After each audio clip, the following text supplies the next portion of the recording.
وصلی اللہ علی النبی الکریم. رب اشرح لی صدری ویسر لی امری واحلل عقدۃ من لسانی یفقہوا قولی.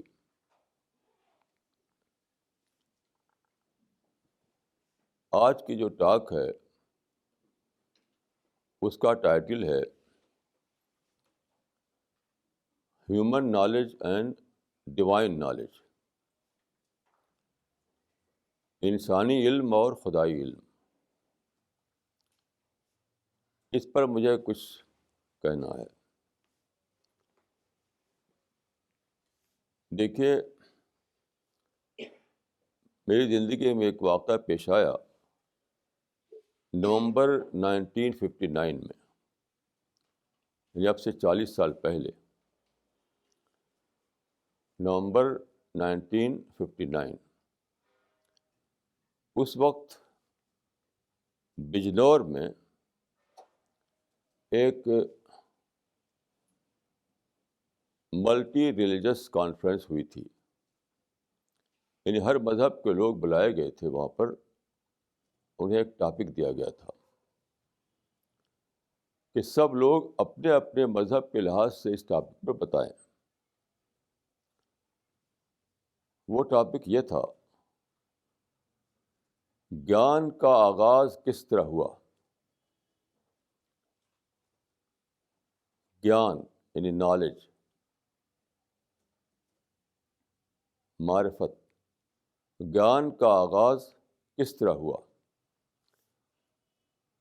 اس کانفرنس کو آرگنائز کیا تھا آریہ سماج نے اپنی گولڈن جبلی کے موقع پر. تو مجھے بھی بلایا گیا تھا وہاں کہ اسلام کو لے کر میں اس سبجیکٹ پر کچھ کہوں.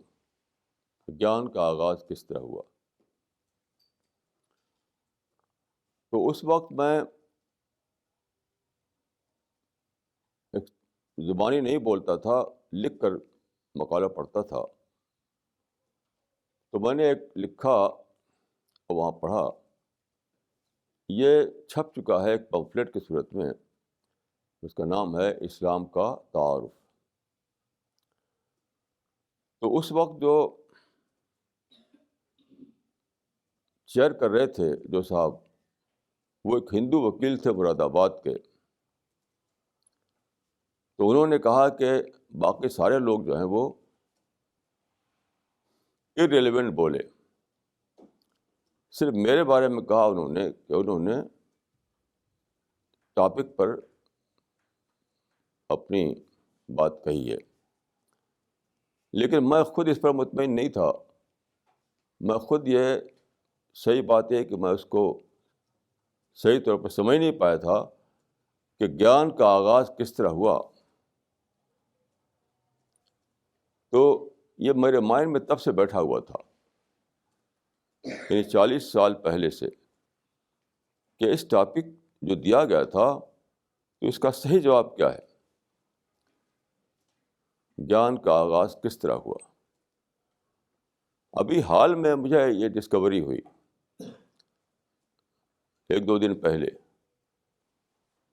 وہ ڈسکوری ہوئی اینتھروپالوجی کے ایک بیان سے. اینتھروپالوجی آپ جانتے ہیں کہ انسان یا انسانی سوسائٹی جو ہے اس کے علم کا نام ہے. اس میں اس پر اسٹڈی کی جاتی ہے. اس میں نے تو انہوں نے اس پر ایک رائے بنائی ہے، اگرچہ وہ رائے قیاسی ہے، یعنی گیس پر قائم ہے وہ، لیکن وہ مجھے اس میں ایک کلو مل گیا. کلو انہوں نے کہا کہ اسٹون ایج کے بارے میں بتاتے ہیں وہ کہ جب دنیا میں اسٹون ایج تھا. دیکھیں، یہاں پر میں ایک بات عرض کر دوں کہ لوگ اسٹون ایج کو ایولیوشن تھیوری سے ریلیٹ کرتے ہیں. دونوں کو ایک دوسرے سے جوڑ رکھا ہے. میں ایولیوشن تھیوری کو کمپلیٹلی بیس لیس سمجھتا ہوں. کوئی سائنٹیفک گراؤنڈ نہیں ہے ایولیوشن تھیوری کو ماننے کے لیے. وہ سارا کا سارا ایک گیس ورک ہے. تو اس کو تو میں نہیں مانتا. لیکن یہ بات جو میں کہنے جا رہا ہوں, پرابیبلی اٹ واز ٹرو, میں کہہ سکتا ہوں. تو اسٹون ایج کے بارے میں وہ کہتے ہیں کہ دو آدمی آپس میں جھگڑ گئے, ان میں ڈسپیوٹ ہو گیا, تو دونوں نے ایک دوسرے کو پتھر سے مارا. جب دونوں طرف سے پتھر چلے تو ایسا ہوا کہ بیچ میں دونوں پتھر ٹکرا گئے. جب ٹکرا گئے تو اس میں اسپارکنگ ہوئی, یعنی چنگاری نکلی. تو اسٹون ایج کے انسان کے لیے ایک بالکل نئی بات تھی یہ. تو دونوں اپنا جھگڑا بھول گئے, اس پتھر کو لے کر پھر اسی کو کھیل کرنے لگے. ٹکراتے تھے اور اس میں سے اسپارکنگ ہوتی تھی, یعنی چنگاری نکلتی تھی. تو میں سمجھتا ہوں کہ this was the beginning of knowledge. یعنی میں پرافٹ کی ہسٹری کو چھوڑ کر یہ بات کہہ رہا ہوں. تو جب دو پتھر کے ٹکرانے سے اسپارکنگ ہوئی تو انسان نے پہلی بار یہ جانا there is something invisible beyond the visible world. There is something unknown beyond the known. تو پتھر کو وہ جانتے تھے, لیکن یہ پتہ نہیں تھا انہیں کہ پتھر کے ٹکرانے سے اسپارکنگ ہوتی ہے. That was a new thing, that was a new Discovery for the both. یہاں سے ایک انسانی سفر شروع ہوا, ایک انسانی سفر. اور یہ سفر چلتا رہا, ہزاروں سال تک چلتا رہا. ہر بار جب انسان نے کوئی نئی بات دریافت کی, کوئی نئی بات ڈسکور کی, تو معلوم ہوا کہ اس کے بعد کچھ اور بھی ہے.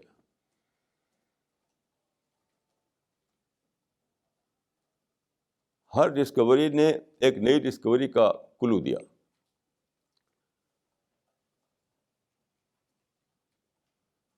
ہر بار جب کوئی نئی بات جانی انسان نے, تو معلوم ہوا کہ اس کے بیان بھی کوئی بات ہے, اس کے بیان بھی کوئی بات ہے. یہ تھا سفر انسانی سوچ کا.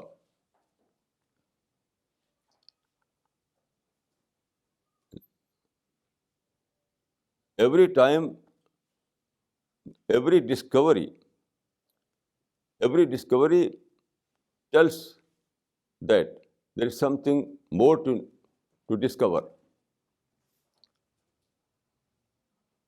انسانی زندگی میں آپ بار بار جانتے ہیں کہ لوگ ڈسکوری کرتے رہے, لیکن every Discovery tells us that there's something more to know, more to discover. یہ سلسلہ چلتا رہا. میں چند ایک ریفرنس دوں گا ہسٹری کا, کیونکہ ہسٹری آف تھاٹ جو ہے وہ سب سے کم ریکارڈ ہوئی ہے. دیکھیے, آپ جانتے ہیں کہ کنگس کی ہسٹری, جنرلس کی ہسٹری, وار کی ہسٹری بہت زیادہ ریکارڈ ہوئی ہے, لیکن ہسٹری آف تھاٹ جو ہے وہ ریکارڈ نہیں ہوئی. بہت کم چیزیں ہم کو پتہ ہیں. اس وجہ سے ہم اس کا پورا چین نہیں بنا سکتے, اس کا پورا چین نہیں بنا سکتے ہم. بہرحال چند ایک باتیں جو میری سمجھ میں آتی ہیں وہ میں عرض کروں گا. جیسے اب سے 4000 سال پہلے پرافٹ ابراہیم عراق میں آئے, تو ان کے بارے میں آتا ہے قرآن مجید میں کہ جب انہوں نے ستاروں کو دیکھا تو انہوں نے کہا کہ شاید یہی وہ چیز کو تم خدا کہتے ہو. پھر وہ ڈوب گیا تو انہوں نے کہا کہ میں ڈوبنے والوں کو خدا نہیں سمجھ سکتا. پھر چاند کو دیکھا تو سمجھا کہ بہت بڑا ہے, چاند شاید خدا ہو. تو پھر جب ڈوب گیا تو انہوں نے کہا کہ چاند خدا نہیں ہو سکتا. پھر سورج کو دیکھا چمکتے ہوئے تو یہ ہوا کہ شاید یہ خدا ہو. پھر وہ بھی ڈوب گیا. تو انہوں نے کہا کہ میں ڈوبنے والوں کو خدا نہیں مان سکتا. تو اس کا مطلب کیا ہوا کہ beyond stars, beyond moon, beyond sun, there are something more to discover. ہم دیکھتے ہیں ستاروں کو یا چاند کو یا سورج کو, تو وہ حد نہیں ہے, اس کے بیان میں کوئی چیز ہے اور اس کو ہمیں جاننا ہے. اس سلسلے کا ایک بہت ہی ویل نون اسٹوری وہ ہے جو آرکیمیڈیز کی ہے. آرکیمیڈیز جو ہے وہ 3rd سینچری BC میں یونان میں پیدا ہوا. 3rd سینچری BC یعنی مسیح سے 300 سال قبل. تو اس کے سامنے ایک چیلنج آیا کہ پانی پر ناؤ کیوں تیرتی ہے, اس کا سبب کیا ہے. تو وہ اس میں سوچ میں تھا کہ کیسے ایسا ہوتا ہے. تو ایک دن وہ پانی میں نہا رہا تھا, ٹب میں نہا رہا تھا. اچانک اس کو ایک ایکسپیرئنس ہوا, اس کو ڈسکوری ہوئی جس کو ہم کہتے ہیں science of hydro statics. Science of hydro statics یعنی اس کا مطلب یہ ہے کہ جب کسی آبجیکٹ کو آپ پانی میں ڈالتے ہیں تو جتنے پانی کو وہ ڈسپلیس کرتا ہے وہ آبجیکٹ, اسی کے ایکول وہاں پر اپورڈ پریشر پیدا ہوتا ہے. یہ اپورڈ پریشر جو ہے وہ ناؤ کو چلاتا رہتا ہے پانی کے اوپر. جب اس کو یہ چیز ڈسکور ہوئی تو وہ گریک لینگویج بولتا تھا, تو اس میں اس نے کہا یوریکا, EUREKA, یوریکا کہتا ہوا بھاگا. یعنی آئی ڈسکورڈ, میں نے پا لیا. تو ہسٹری آف تھاٹ میں سمجھتا ہوں کہ یہ بہت ہی ویل نون قصہ ہے کہ کیسے انسان نے نون کے آگے ان نون کو جانا.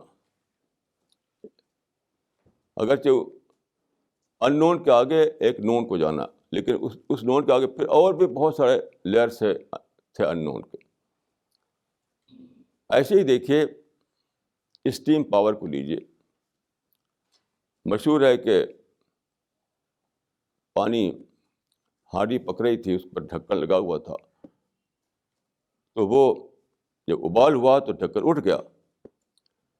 یہ ایک فنامنا تھا نیچر کا. اس پر سوچنا شروع کیا لوگوں نے. آخر میں اسٹیم پاور دریافت ہوا.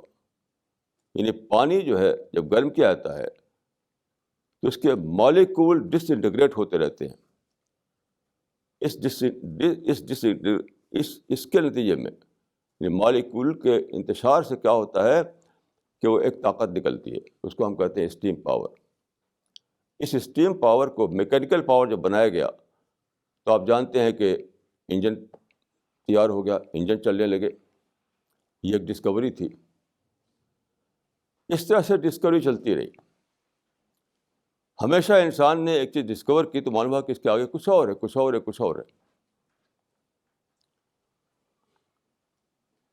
پھر آپ دیکھیے, میں سمجھتا ہوں کہ یہاں میں ریفرنس دے سکتا ہوں گلیلیو کا.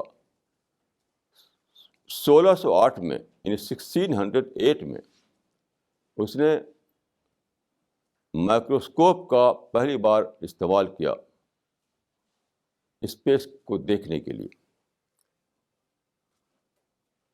یہ بہت دنوں سے لوگ ایکسپیریمنٹ کر رہے تھے, بنا رہے تھے مائکروسکوپ, ٹیلیسکوپ, ہاں میں نے غلط کہا, ٹیلیسکوپ. تو پہلی بار 1608 میں گلیلیو نے ٹیلیسکوپ سے دیکھا آسمان کو تو ایک نئی دنیا ڈسکور ہوئی، نئی دنیا، اسٹارس کے بارے میں، پلینٹ کے بارے میں، گلیکسی کے بارے میں، سولر سسٹم کے بارے میں. لیکن میکرو ورلڈ میں یہ انسان کا مشاہدہ تھا، میکرو ورلڈ میں. لیکن بات کو معلوم ہوا کہ ٹیلیسکوپ جہاں تک دکھاتا ہے ہم کو وہ حد نہیں ہے، اس کے آگے بھی ایک دنیا ہے. ایسے ہی انسان نے وہ مائکروسکوپ بنایا. مائکروسکوپ 1830 میں، 1830 میں پہلی بار مائکروسکوپ جو ہے استعمال کیا گیا، یعنی چھوٹی چیزوں کو بڑا کر کے دیکھنا. ٹیلیسکوپ دور کی چیزوں کو دکھاتی تھی، اور مائکروسکوپ نے مائکرو ورلڈ میں آپ کے مشاہدوں کو بہت دور تک بڑھایا. لیکن پھر معلوم ہوا کہ وہ آخری حد نہیں تھی.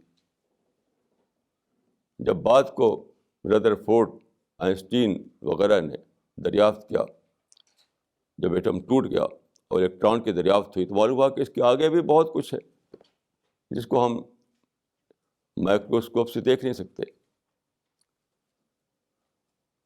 تو جب بھی انسان نے کوئی چیز ڈسکور کی تو معلوم ہوا کہ اس کے بیان بھی کچھ اور چیزیں ہیں جس کو ہمیں ڈسکور کرنا ہے. یہ سلسلہ چلتا رہا. اب اس کے بعد جب آخری آج جو اسٹیج، یعنی ہیومن نالج جہاں پہنچا ہے آج، میں سمجھتا ہوں کہ وہ پہنچا ہے پرابیبلٹی تک. یعنی آج انسان یہاں تک پہنچا ہے کہ ہم کچھ چیزیں وہ ہیں جو ہم نہ تو دیکھ سکتے ٹیلیسکوپ سے، نہ ہم دیکھ سکتے مائکروسکوپ سے. اس کو ہم میتھمیٹیکل کیلکولیشن سے اس کی پرابیبلٹی کو جان سکتے ہیں، پرابیبلٹی کو کہ شاید ایسا ہو. تو آخری حد جہاں پہنچا ہے انسان وہ یہ ہے کہ میتھمیٹیکل کیلکولیشن سے وہ کچھ چیزوں کی پرابیبلٹی کو جان سکے. لیکن فائنل نالج ابھی بھی نہیں، فائنل نالج کا بھی پتہ نہیں انسان کو. انسانی علم ہزاروں سال سفر کرنے کے بعد بھی جہاں پہنچا ہے وہ صرف پرابیبلٹی ہے. اس کے آگے کیا کچھ ہے ہمارے پاس کوئی سادھن نہیں ہے اس کو ہم جان سکیں. اب یہاں میں کہوں گا کہ انسان کے سامنے ایک کلیم ہے، پرافٹ کا کلیم، کہ فائنل نالج میرے پاس ہے. جہاں تک تمہاری نالج نہیں پہنچ پا رہی ہے وہ میرے پاس ہے، پرافٹ کا کلیم. اب یہاں پر ہمیں اس کے کلیم کو ایگزامن کرنا ہے، کیونکہ انسان کا جو سفر تھا، جو انسان کی جرنی تھی، وہ تو اب بلائنڈ ایلی میں پہنچ گئی. پرابیبلٹی کے آگے اسے کوئی اور چیز قابل دریافت نہیں رہی. تو اب کوئی آپشن نہیں انسان کے سوا، اس کے سوا کہ وہ پیغمبر کے کلیم کو ایگزامن کرے کہ کیا وہ صحیح ہے. اب میں اس پہلو سے کچھ کہنا چاہوں گا. دیکھیے، پرافٹ آف اسلام آپ جانتے ہیں کہ 7 سینچری کے فرسٹ کوارٹر میں مکہ میں خدا نے ان کو پیغمبر بنایا، اور 7 سینچری کے فرسٹ کوارٹر میں انہوں نے اعلان کیا کہ میں خدا کا پیغمبر ہوں. تو کیسے شروع کیا انہوں نے اپنے اعلان کو؟ یہ 610 کا واقعہ ہے، یہ 610 کا واقعہ ہے. یہ مکہ کے باہر، مکہ کے آؤٹ اسکرٹ میں ایک پہاڑی تھی. دیکھیے، ایک ہوتا بہت اونچا پہاڑ، وہ نہیں، پہاڑی جس کو آپ ٹیلا بھی کہہ سکتے ہیں. تو آپ اس پر چڑھے، اس پر چڑھ کر آپ نے اعلان کیا، آواز دیا، وا صباحا وا صباحا. دیکھیے، وہاں ایک طریقہ تھا ایسا کہ یہ تھا ٹرائبل ایج. ٹرائبل ایج میں کوئی آرگنائز اسٹیٹ نہیں ہوا کرتی تھی. ہر قبیلہ کا اپنا الگ ایک سسٹم تھا، ہر قبیلہ دوسرے قبیلے کا رائول رہتا تھا. تو ٹرائبل ایج کا زمانہ تھا، بہت سے ٹرائب تھے عرب میں، اور کوئی وہاں پر اسٹیٹ نہیں تھی پورے عرب کی. تو اکثر ایسا ہوتا تھا کہ ایک ٹرائب دوسرے ٹرائب پر کچھ نہ کچھ اٹیک کر دیتا تھا، زیادہ تر لوٹ مار کرتے تھے لوگ. تو ایک طریقہ وہاں تھا کہ اگر ایک آدمی چل رہا ہے کہیں، اسے دیکھا کہ کوئی اٹیک کرنے کے لیے آ رہا ہے ہمارے قبیلے پر، تو وہ ٹیلے پر چڑھتا تھا اور بولتا تھا یا صباحا وا صباحا وا صباحا. تو لوگ اکٹھا ہوتے تھے اس کی بات سننے کے لیے. تو بتاتا تھا کہ دیکھو میں نے دیکھا ہے کہ آ رہی ہے ایک آرمی تو پر اٹیک کرنے کے لیے. ایک طریقہ تھا وہاں پر. اس کو کہتے تھے نذیر اوریاں. نذیر اوریاں کا مطلب ہوتا ہے برہنہ وارننگ دینے والا، نیکڈ وارننگ دینے والا، نذیر اوریاں. تو آپ نے کہا کہ انا نذیر الاوریان، انا نذیر الاوریان. اس ٹریڈیشن کو استعمال کرتے آپ نے کہا کہ میں نیکڈ وارننگ دینے والا ہوں. تو پھر آپ نے جب لوگ اکٹھا ہو گئے مکہ کے لوگ، تو آپ نے کہا اب آپ اس پر ہیں، راک پر ہیں، ادھر وہ لوگ ہیں، ادھر کا حصہ دکھائی نہیں دے رہا ہے ان لوگوں کو، اور آپ کو دکھائی دے رہا ہے.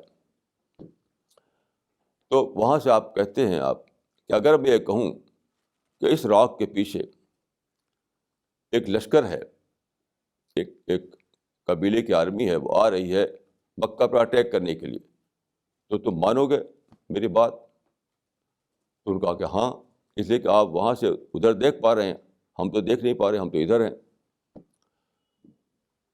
تو پہلے آپ نے اپنی پوزیشن کو اسٹیبلش کیا، جس کو ایک اور حدیث میں آپ نے کہا کہ انی عالم ما لا تعلمون، میں وہ جانتا ہوں جس کو تم نہیں جانتے. ایک اور حدیث میں آپ نے یہ کہا کہ انی عالم ما لا تعلمون، میں وہ چیز جانتا ہوں جو تم نہیں جانتے.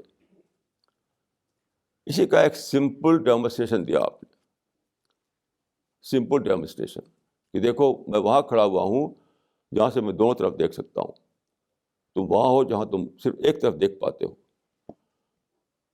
تو انسان جو ہے کچھ لمیٹیشنس کی وجہ سے اس کو صرف لمیٹڈ نالج ملتی ہے، ساری بات نہیں جان پاتا آدمی، کچھ جانتا ہے، کچھ سے انویئر رہتا ہے وہ. اس کو آپ نے ایک سمپل ڈیمونسٹریشن کے ذریعے اسٹیبلش کیا. اس کے بعد آپ نے اپنا میسیج دیا جو آپ کو اللہ تعالیٰ نے ریویل کیا تھا ایز اے پرافٹ. تو اس کی ایک لمبی ایک قصہ ہے جو آپ کتابوں میں دیکھ سکتے ہیں. اس وقت میں صرف یہ کہہ رہا ہوں کہ انسان کی جرنی جو ہے وہ شروع ہوئی اس وقت سے جب کہ دو پتھر کے ٹکرانے سے اسپارکنگ ہوئی. تو وہاں پر انسان کو ایک کیوریاسٹی ہوئی کہ دیر is something more other دین دس، پتھر کے سوا بھی کچھ ہے، تو وہ چنگاری ہے. اس سے ایک جرنی چلتی چلتے چلتے وہاں تک پہنچی کہ آخری چیز جہاں ہے کہ ہم صرف پرابیبلٹی تک پہنچ پائے.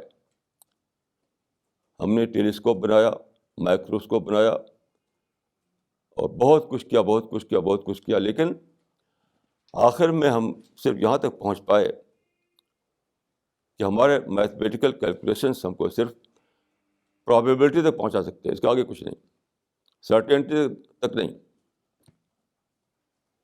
جب انسان نے مائکروسکوپ بنایا یا ٹیلیسکوپ بنایا تو وہ سمجھتا تھا کہ ہم سرٹینٹی تک پہنچ سکتے ہیں. لیکن اب وہ زمانہ ختم ہو گیا. اب کوئی یہ کلیم نہیں کرتا کہ ہم سرٹینٹی تک پہنچ سکتے ہیں.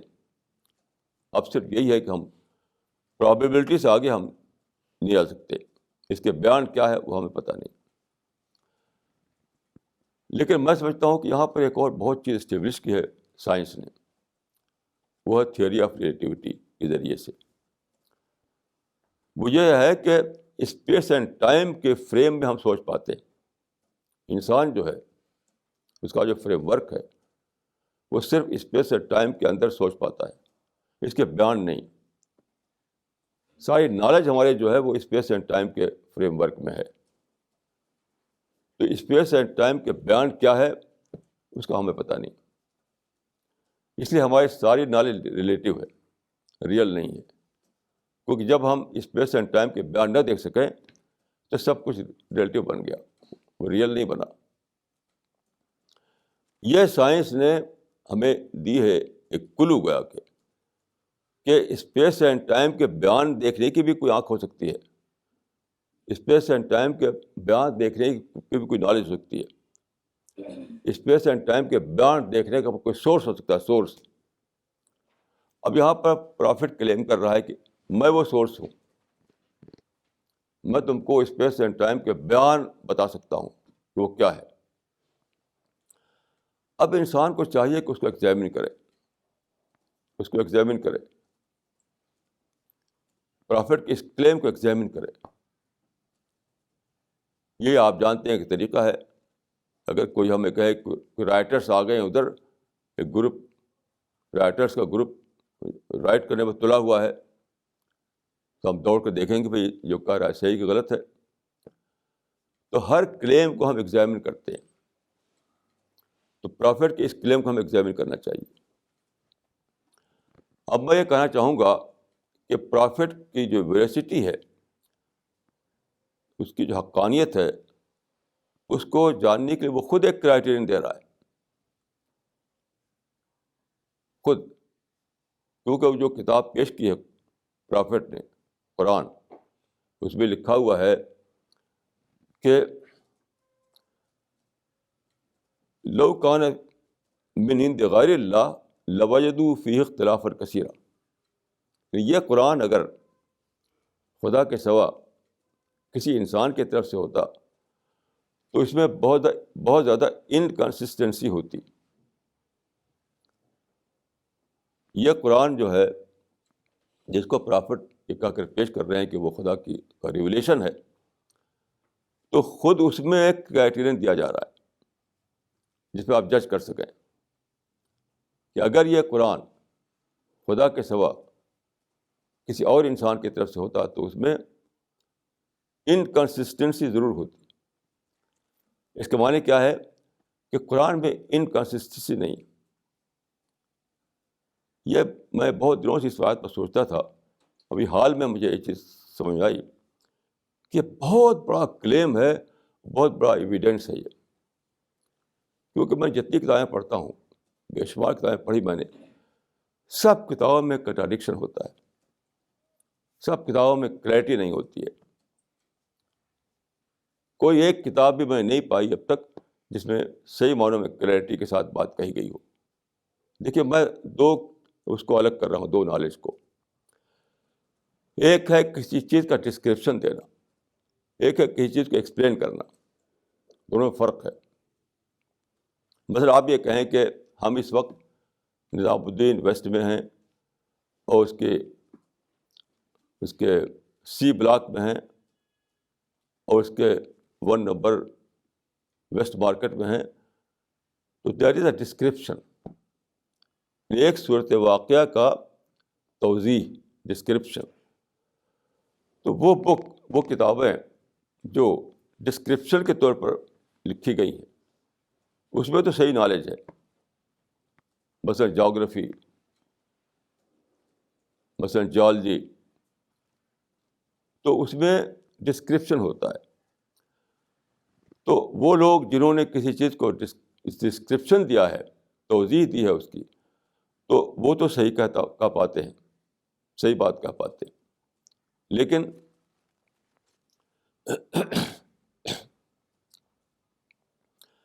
جو لوگ چاہتے ہیں انٹرپریشن دینا, ایکسپلین کرنا, وہ سب کے سب ون ٹو آل پوری ہسٹری میں غلطیاں کی ہیں انہوں نے.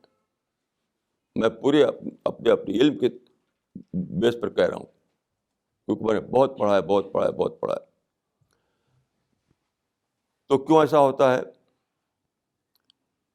ڈسکرپشن دینے کے لیے آپ کو صرف جانکاری کافی ہے, آبجیکٹو انفارمیشن کافی ہے. جیسے 2 اور 2 4, اس میں کیا ہے, 2 چیز یہاں ہے, 2 چیز یہاں ہے. تو آپ نہایت آسانی سے کہہ سکتے ہیں کہ 2 + 2 = 4. یہ ڈسکرپشن. 2 + 2 = 4, that description. تو ڈسکرپشن جو ہے وہ تو ضرور انسان دے پاتا ہے ٹھیک ٹھیک، لیکن جب انسان چاہتا ہے ایکسپلین کرنا یا انٹرپریشن دینا تو ہمیشہ غلطی کرتا ہے. اس پر میں نے بہت سوچا کہ ایسا کیوں ہوتا ہے، ایسا کیوں ہوتا ہے. آپ کسی بھی دن کا ڈیلی پیپر دیکھ لیجیے، بڑے بڑے جو میجر ڈیلی نکلتے ہیں، ہر ڈیلی میں آرٹیکل ہوا کرتا ہے. کسی بھی آرٹیکل کو مجھے بتائیے آپ جس میں کوئی انٹرپریشن دیا گیا ہو، میں بتاؤں گا کہ اس میں کیا کیا کنٹراڈکشنس ہیں، کوئی کلیئرٹی نہیں ہے. دیکھیے یہ کوئی سمپل بات نہیں ہے. اس کی وجہ کیا ہوتی، what is the reason behind this. Interpretation جب دینا چاہتے ہیں آپ تو کیا ہوتا ہے، یہ ایک بات مجھے کلیئر ہوئی. میں ابھی گیا تھا، یہاں پر بک فیئر لگی تھی دلی میں، انٹرنیشنل بک فیئر. تو فروری کی 9 تاریخ کو میں وہاں گیا تو بہت بڑا وہاں پر پرگتی میدان تھا. اس میں ہزاروں ہزار اسٹال لگے ہوئے تھے ڈفرینٹ سبجیکٹ پر، یعنی کتابوں کا ایک جنگل تھا وہ. تو میں نے سوچا کہ یہ جو بکس جو ہیں، ہر بک کہہ رہی ہے کہ میں سچائی بتا رہا ہوں تم کو، ہر بک کوئی انٹرپریشن دے رہی ہے، ہر بک کوئی ایکسپلین کر رہی کسی چیز کو، لیکن پڑھیے تو سب کا سب کنٹراڈکشن سے بھرا ہوا ہوگا، کسی میں کوئی کلیئرٹی نہیں ہوگی. تو ایک جنگل ہے، اس میں ہم جی رہے ہیں. اس جنگل کو صحیح بات دینے کے لیے ضروری ہے کہ آپ کو آرٹ آف سارٹنگ آؤٹ معلوم ہو. چیزوں کو سارٹ کرنے کا آرٹ آف سارٹنگ آؤٹ بہت ہی مشکل آرٹ ہے، موسٹ ڈفیکلٹ آرٹ ہے سارٹ آؤٹ کرنا. یعنی تھاٹ کے جنگل میں سارٹ آؤٹ کرنا it a most difficult task. تو آپ کو جاننا پڑے گا آرٹ آف سارٹنگ آؤٹ. یہ کب جان پائیں گے آپ؟ اس سے بہت سی اور چیزیں جڑی ہوئی ہیں. آپ کو دیکھیے ریلیونس اور ارریلیونس کے ڈفرینس کو جاننا ہوگا. یہ جو کتابوں میں جو یہ رہتا ہے سب کلیئرٹی نہیں ہوتی. کیوں نہیں ہوتی؟ یہ لوگ ریلیونس کو ارریلیونس الگ نہیں کر پاتے، وہ ریئل کو ریلیٹیو سے الگ نہیں کر پاتے. وہ نہیں جان پاتے کہ رانگ اینگل کیا ہے دیکھنے کا اور رائٹ اینگل کیا ہے دیکھنے کا. اس کے ڈفرینسز نہیں پتہ ان کو. تو صحیح میں غلط، غلط میں صحیح ملا لیتے. جس کتاب کو میں پڑھتا ہوں صحیح میں غلط، غلط میں صحیح، صحیح میں غلط، غلط میں صحیح. کیوں؟ اسی لیے کہ ریلیونٹ میں ارریلیونٹ کو ملائے ہوئے ہیں، ریئل میں ریلیٹیو کو ملائے ہوئے ہیں. کچھ باتیں رائٹ اینگل سے دیکھ پاتے ہیں، کچھ رانگ اینگل سے دیکھ رہے ہیں. تو یہ جو علم ہے یہ صرف پرافٹ کے پاس ہوتا ہے. میں نے بائبل میں پڑھا، بائبل میں بہت ہی ایک ریلیونٹ ریفرنس ہے ڈیٹرانومی میں چیپٹر ہے. اس میں پرافٹ کا پریڈکشن ہے. ایک پرافٹ آئے گا، خدا ایک پرافٹ بھیجے گا. تو اس کے بارے میں ہے وہاں پر کہ میں اپنا کلام اس کے منہ پہ ڈالوں گا. I will put my words in his mouth. یہ اس میں بائبل کے چیپٹر ڈیٹرانومی میں دیکھ سکتے ہیں آپ. تو اس پرافٹ کے بارے میں کہا گیا ہے کہ میں ایک پرافٹ بھیجوں گا اور اپنا کلام اس کے منہ پہ ڈالوں گا. خدا کہہ رہا ہے کہ I will put my words in his mouth. اس سے میں نے سمجھا کہ جب تک خدا کا انسپریشن نہ ہو آپ کے پاس، خدا ریویل نہ کرے نالج آپ کے اوپر، تب تک آپ آرٹ آف سارٹنگ آؤٹ جان ہی نہیں سکتے. امپاسبل ہے انسان کے لیے، کیونکہ اس جنگل آف تھاٹ میں آپ جیتے ہیں. یعنی اتنے زیادہ باتیں ہیں، ہر آدمی ایک کتاب لکھی ہوئی ہے، ہر آدمی ایک فلسفی پیش کر رہا ہے، ہر آدمی ایک آئیڈیالوجی پیش کر رہا ہے، ہر آدمی اپنا ایک ایکسپلینیشن دے رہا ہے. تو پوری ہسٹری جو ہے جنگل آف تھاٹ بنی ہوئی ہے. پوری جو ہسٹری ہے وہ جنگل آف تھاٹ بنی ہوئی، اس میں آپ جیتے ہیں. تو آرٹ آف سارٹنگ آؤٹ جو ہے وہ جاننا پڑتا ہے آپ کو. یہ پرافٹ کو ملتا ہے خدا کی طرف سے کہ وہ ریلیونس کو ارریلیونس الگ کر سکتا ہے، وہ ریئل کو ریلیٹو سے الگ کر پاتا ہے، وہ چیزوں کو رانگ اینگل سے نہ دیکھ کر کے رائٹ اینگل سے دیکھتا ہے. تب وہ کہہ پاتا ہے چیزوں کو بہت ہی کلیئر انداز میں. یہ کسی کو حاصل نہیں. تو میں سمجھتا ہوں کہ یہ بات کہ صرف ایک ہی کتاب قرآن ایک ایسی کتاب ہے جس میں کنٹراڈکشن نہیں، جس میں پوری کلیئرٹی کے ساتھ بات کہی گئی ہے. صرف اور کسی بھی کتاب میں یہ بات نہیں ہے. میں پورے کنوکشن سے کہہ سکتا ہوں کہ ڈسکرپشن جنہوں نے دیا وہ میں چھوڑتا ہوں، ان کو وہ الگ کیس ہے ان کا. لیکن جنہوں نے ایکسپلین کیا ہے، انٹرپریشن دیا ہے، ان میں سے کوئی بھی ایسا نہیں ہے جو کلیئرٹی کے ساتھ بات کہہ پایا ہو، جس میں کوئی انکنسسٹنسی نہ ہو، جس میں کوئی کنٹراڈکشن نہ ہو. یہ کس بات کا پروف ہے؟ اس بات کا پروف ہے کہ وہ انسان جس کا نام محمد بن عبداللہ تھا، اس کے منہ میں خدا نے اپنا ورڈ ڈالا تھا. جو کہا بائبل جو کہا گیا تھا، I will put my words in his mouth. تو خدا کی طرف سے اس کو گیان دیا گیا، تب وہ فائنل ورڈ کہہ سکا. یعنی انسان کی جرنی ہے وہ آ کے رکی ہوئی ہے. اب ایک انسان کھڑا ہوتا ہے، آپ اس کو ایگزامن کیجئے تو معلوم ہو کہ یہی وہ انسان ہے جو فائنل ورڈ دے رہا ہے. ابھی تک ہم فائنل ورڈ تک نہیں پہنچے تھے، ہماری نالج ادھوری تھی، ہماری نالج ادھوری تھی. تو چونکہ وہ ایک ہی ایسی کتاب ہے زمین کے نیچے جس میں کنٹراڈکشن نہیں، جس میں کلیئرٹی کے ساتھ بات کہی گئی ہے، جس میں کوئی انکنسسٹنسی نہیں. اگر کسی کے نزدیک میرا یہ بات صحیح نہیں ہو تو وہ مجھے کوئی کتاب بتائے، کوئی بھی کتاب ایکس وائی زیڈ بتائیے آپ، لیکن ڈسکرپشن والی کتاب نہیں. وہ کتاب جس میں انٹرپریشن دیا گیا ہو، وہ کتاب. کوئی ایک بھی کتاب وداؤٹ این ایکسیپشن آپ مجھے بتائیے، پھر میں بتاؤں گا انشاءاللہ اگلے ہفتے کہ کس طرح اس میں کنٹراڈکشن ہے، کس طرح اس میں انکنسسٹنسی ہے، اور کس طرح اس میں کلیئرٹی نہیں ہے. تو کتابوں کے جنگل میں ایک ہی کتاب ہے. وہ اس لیے کتاب ہے کہ خدا نے کہا کہ یہ کتاب اتاری جائے گی تو وہ انسان ہوگا کہ میں اس کے منہ میں اپنا کلام ڈالوں گا. I will put my words in his mouth. اس لیے وہ ایکسیپشن بن گیا. وہ پرافٹ جو ہے پوری ہسٹری میں ایک ایکسیپشن بن گیا. اب میں آپ کو اور مثال دیتا ہوں. دیکھیے جو فلاسفرس ہیں، جو تھنکرس ہیں، جو لیڈرس ہیں، ان کو میں نے پڑھا ہے خدا کے فضل سے. میں کہہ سکتا ہوں کہ سارے فلاسفرس، سارے تھنکرس، سارے لیڈرس ایک ہی آبسیشن میں تھے، ایک سنگل آبسیشن. وہ کیا؟ آئیڈیل اسٹیٹ بنانا، آئیڈیل سوسائٹی بنانا، آئیڈیل سماج بنانا. سب کے سب ون ٹو آل.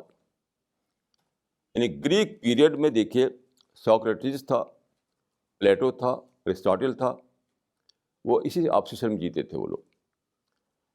پھر دیکھیے بعد کے زمانے میں کارل مارکس تھا، برٹراڈ رسل تھا، ہمارے مہاتما گاندھی تھے. اسی آبسیشن میں جیتے تھے وہ سب کے سب. وہ سمجھتے تھے کہ ہم اس زمین پر آئیڈیل سوسائٹی بنا سکتے ہیں، آئیڈیل اسٹیٹ بنا سکتے ہیں.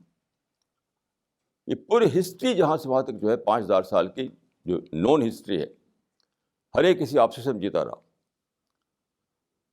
پرافٹ نے پہلی بار بتایا کہ یہ تو پاسبل نہیں ہے. کیسے بناؤ گے تم؟ کیوں؟ اس دنیا کو خدا نے بنایا ہے ٹیسٹ کے لیے، اور ٹیسٹ کے لیے لوگوں کو فریڈم دیا ہے. جب فریڈم دیا ہے تو وہ مس یوز کرے گا فریڈم.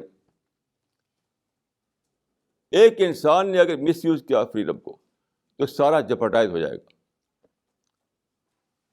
سوکریٹیز کو آپ جانتے ہیں کہ پوائزن دیا گیا، اس کو مجبور کیا گیا کہ وہ پوائزن کو منہ میں ڈالے، وہ مر گیا پوائزن لے کر کے. وہ مہاتما گاندھی کو جانتے ہیں آپ کہ ان کو گولی ماری گئی. اسی نیشن نے گولی ماری جس نیشن کو سمجھتے تھے کہ میں آئیڈیل نیشن بنانے جا رہا ہوں. تو پروفٹ نے بتایا کہ خدا نے جب اس دنیا کو بنایا ہے ٹیسٹ کے لیے، اور جب انسان کو دی ہے آزادی. آزادی کے معنی کیا ہے؟ اس بات کی آزادی کو وہ مس یوز بھی کر سکتا ہے. تو کس کے پاس یہ پاور ہے کہ انسان کو روکے مس یوز کرنے سے؟ جب آپ روک نہیں سکتے تو آپ آئیڈیل سوسائٹی بھی نہیں بنا سکتے آپ. اسی لیے قرآن میں کہا گیا ہے کہ یہ مال ٹیسٹ ہے، اولاد ٹیسٹ ہے، یہاں تک کہ پولیٹیکل پاور بھی ٹیسٹ ہے. یہ ٹیسٹ پیپرس ہیں. یہ آئیڈیل ورلڈ بنانے کے لیے ضروری ہے کہ آپ ان لوگوں کو روک سکیں جو مس یوز کر کے بات کو بگاڑ دیتے ہیں. تو آپ کیسے روکیں گے؟ کیسے روک سکتے ہیں آپ؟ کیسے آپ روک سکتے ہیں کوئی آدمی اندرا گاندھی گولی نہ مارے، راجیو گاندھی کو نہ مارے، مہاتما گاندھی گولی نہ مارے؟ ابھی آج پاکستان میں بم بلاسٹ ہوئے ہیں. کل آج میں نے پیپر میں دیکھا تقریباً 50 آدمی مر گئے اور 150 زیادہ زخمی ہو گئے. دونوں مرنے والے مسلمان اور مارنے والے مسلمان. تو جب تک آپ روک نہ سکیں ان کو مس یوز کرنے سے تو آپ کیسے آئیڈیل سماج بنائیں گے؟ کیسے بنائیں گے آپ بتائیے؟ پاکستان بنا تھا آئیڈیل اسٹیٹ بنانے کے لیے، انڈیا بنا تھا آئیڈیل اسٹیٹ بنانے کے لیے. نہ یہاں آئیڈیل سماج بنانا، نہ وہاں آئیڈیل سماج بنانا، نہ کبھی دنیا میں بنا. آپ جانتے ہیں کہ پلیٹو نے بڑی محنت سے الیگزینڈر کو تیار کیا تھا، جو کہ اس وقت پرنس تھا گریس میں، اور سمجھتا تھا کہ یہ فلاسفر کنگ بنے گا اور یہ کرے گا وہ کرے گا. لیکن جب بڑا ہوا تو جانتے ہیں کیا کیا اس نے ایکسپلائٹر کنگ بن گیا وہ، اور دنیا کو فتح کرنا اس کا ٹارگٹ ہو گیا. اور چلا فتح کرتے کرتے کرتے انڈیا تک آ گیا تھا. پھر یہاں سے لوٹا وہ عراق میں پہنچ کر کے اس نے اس کا انجام کیا ہوا؟ صرف 33 ایئرس میں مر گیا وہ. کیسے؟ اس نے فتح کی خوشی منائی، رات بھر کھاتا پیتا رہا، شراب پیتا رہا، یعنی اوور ایٹنگ کر دی، اوور ڈرنکنگ، اوور ایٹنگ. اسے بیمار ہو کے مر گیا. یہ انسان کا حال کہ اس نے فتح کی، ملکوں کو فتح کیا تو اس کو آ گیا آروگینس،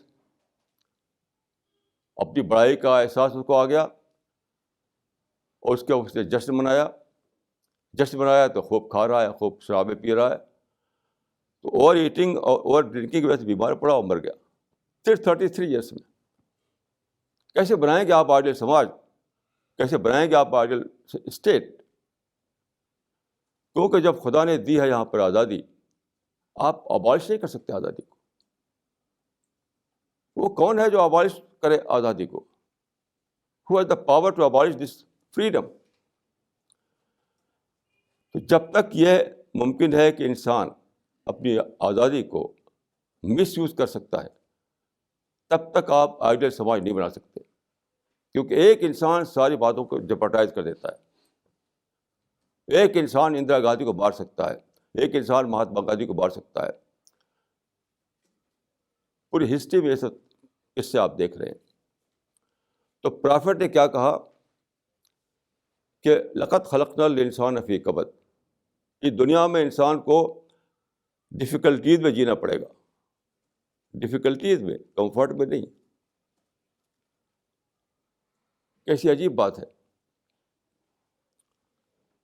کیونکہ یہ ٹیسٹ کے لیے تو آپ پرابلم رہیں گے. پرابلم فری اگر ہو ہمارا سماج، تو وہاں ٹیسٹ کیسے لیا جائے گا؟ پرابلم ہے تو چیلنج ہے، پرابلم ہے تو ٹیسٹ ہے، پرابلم ہے تو ڈیفیکلٹیز ہے، پرابلم ہے تو مس یوز آف فریڈم ہے. سب ٹیسٹ کی وجہ سے، ٹیسٹ کی وجہ سے، ٹیسٹ کی وجہ سے. تو بہرحال یہ بات ساری ہسٹری میں لوگ بے خبر رہے اس سے کہ اس دنیا میں آئیڈیل کا ناٹ بی اچیو کی دنیا ہے یہ. پھر آپ دیکھیے قرآن میں ہے کہ الا بذکر اللہ تطمئن القلوب، سن لو کہ خدا کی یاد ہی سے آدمی کو اطمینان حاصل ہوتا ہے. اس پر میں غور کرتا تو مجھے سمجھ میں بات آئی کہ اس میں بہت بڑی بات بتائی گئی ہے. آج کے زمانے میں آپ دیکھتے ہیں کہ ہر قسم کے لوگوں کو سامان مل رہے ہیں، پیسہ کما رہے ہیں، گھر بنا رہے ہیں، لیکن جی رہے ہیں اسٹریس میں، جی رہے ہیں ٹینشن میں. کیوں؟ اس کا راز میری سمجھ میں آیا کہ جو ورلڈلی فلاسفی ہے، جو سیکولر فلاسفی ہے، وہ آپ کو نعمتوں کے بارے میں بتاتی ہے، منعم کے بارے میں نہیں بتاتی. رائٹ ناؤ رائٹ ہیئر کا جو کانسیپٹ ہے وہ آپ کو یہ تو بتاتا ہے کہ دیکھو اس سے فائدہ اٹھاؤ، اس سے فائدہ اٹھاؤ، لیکن وہ دینے والا کون ہے اس کے بارے میں وہ بتاتی نہیں وہ. تو آپ جو ہے کیا کر رہے ہیں، سارے انسان بلیسنگ کو حاصل کر کے اس سے فائدہ اٹھا رہے ہیں، لیکن گیور کو بھولے ہوئے ہیں. اس سے کیا ہو رہا ہے؟ آپ سارے لوگوں کی جو نیچر ہے وہ ان ایڈریس پڑی رہتی ہے، ان ایڈریس، کیونکہ نیچر چاہتی ہے کہ اکنالج کرے. میں نے ایک قصہ بتایا تھا اس سے پہلے آپ کو کہ یہاں پر جب سنجے گاندھی کا جب دبدبہ تھا تو ایک مسلمان تھے ہمارے اعظم گڑھ کے ایریا کے، گاؤں کے رہنے والے. ان کو یہاں پر اس نے راجیو گاندھی نے نہیں سنجے گاندھی نے ان کو وہ بنوا دیا، راجیہ سبھا ممبر بنا دیا. اب ان کے پاس شاندار گھر ہو گیا، کار ہو گئی، یہ ہوگا وہ ہو گیا، گاؤں کے رہنے والے. تو ہمارے ایک ساتھی تھے، وہ آئے یہاں پر، ان سے پہلے کی ملاقات تھی، تو وہ گئے ان سے ملنے کے لیے. تو جب مل کر آئے تو مجھ سے کہا انہوں نے کہ وہاں پر میں ایک عجیب تجربہ ہوا.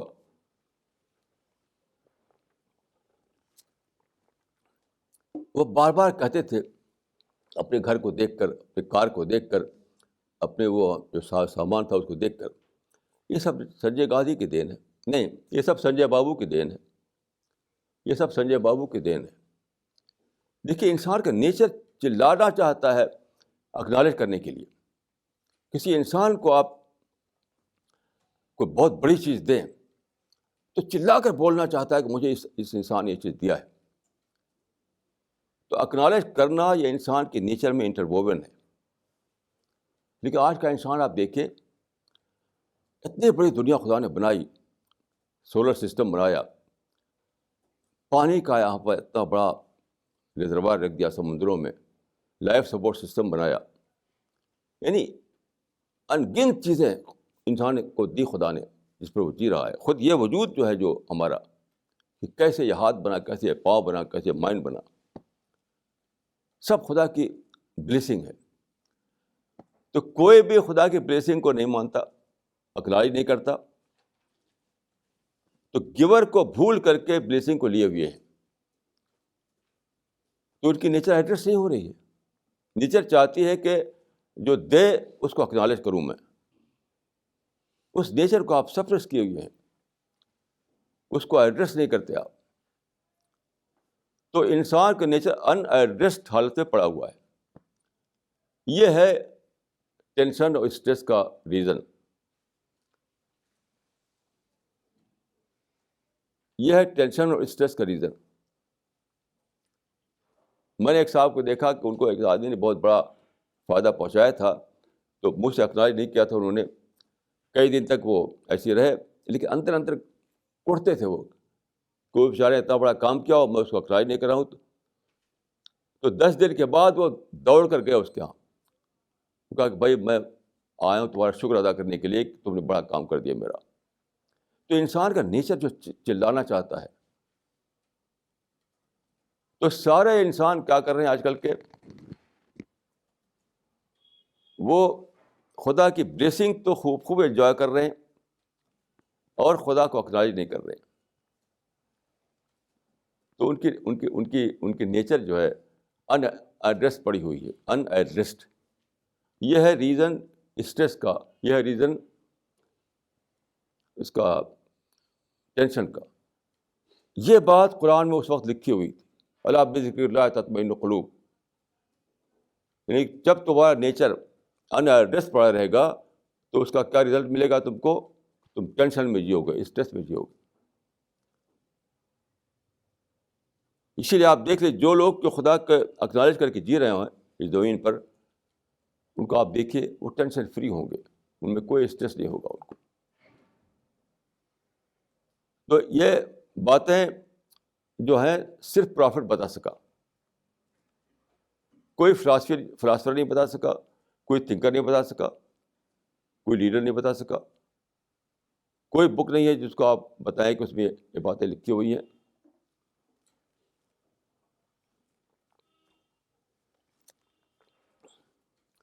یہ ہے وَعَلَمَ مَا لَا تَعْلَمُونَ، میں وہ جانتا ہوں جو تم نہیں جانتے. تو جو چیز فلاسفرس اور تھنکرس اور لیڈرس ڈسکور نہ کر سکے وہ ہمیں یہاں ملتی ہے. تو میں یہ کہوں گا کہ جو فائنل ورڈ ہے وہ یہاں ہے. انسان جو اس کا جو جرنی ہے انسان کی جرنی چلتے چلتے ایک بلائنڈ ایلی پہنچ گئی ہے. آگے کوئی پتہ نہیں کہ ہم کیا کریں، کیونکہ آگے ہمیں کوئی سادھن ہمارے پاس نہیں ہے آگے کی باتوں کو جاننے کا. تو وہاں پر پرافٹ کا کلیم سامنے آتا ہے کہ انی عالم ما لا تعلمون، میں وہ جانتا ہوں جو تم نہیں جانتے. کیوں؟ خدا نے ان کے منہ میں اپنا کلام ڈالا، خدا نے ان کو انسپریشن دیا، خدا نے ان کو انسپائر کیا، خدا نے ان کو ریویل کیا اپنی بات کو. تو آپ اس کو ایگزامن کیجئے. جو بھی کرائیٹیرین آپ چاہے بنائیے، لیکن ایک کرائیٹیرین جو اس میں ملتا ہے ہمیں وہ یہ ہے، آپ آزاد ہیں کوئی اور کرائیٹیرین بنانے کے لیے. میں نہیں کہتا کہ کوئی اور کرائیٹیرین آپ بنائیں تو بنا سکتے ہیں، اس پر مجھے اس پر آبجیکشن نہیں کوئی ہے. لیکن قرآن نے خود جو کرائیٹیرین دیا ہے وہ یہ ہے کہ قرآن میں کلیئرٹی ہے، قرآن میں کنسسٹنسی ہے، قرآن کنٹراڈکشن سے پاک ہے. جبکہ دوسری کوئی بھی کتاب ہے جس میں کہ کوئی انہوں نے ایکسپلین کرنے کی کوشش کی ہو تو اس سے پاک نہیں، وہ کنفیوژن دیتی ہے. ساری کتابیں جو ہیں دوسری وہ صرف آپ کو کنفیوژن تک پہنچاتی ہیں، کیونکہ اس پہ چیزوں کو سارٹ آؤٹ کر کے بتا نہیں سکے وہ لوگ، سارٹ آؤٹ کر کے بات کو بتا نہیں سکے وہ. تو ریلیونس میں ایریلیونس ملا ہوا ہے، ریئل میں ریئلٹی ملا ہوا ہے. کچھ باتیں رائٹ اینگل سے ہیں تو کچھ باتیں رانگ اینگل سے ہیں. اس وجہ سے ان میں کلیئرٹی نہیں ہے ان کتابوں میں. میں سمجھتا ہوں کہ یہاں پر ہر انسان کا ایک فرض بنتا ہے کہ وہ پرافٹ کے کلیم کو ایگزامن کرے، وہ خود سوچ کر کے ایک کرائیٹیرین بنائے. اگر اس کرائیٹیرین پر اس کو اطمینان نہیں ہے تو کوئی اور کرائیٹیرین بنائے، وہ اس پہ ایگزامن کرے وہ بہت ہی سنسیئرلی.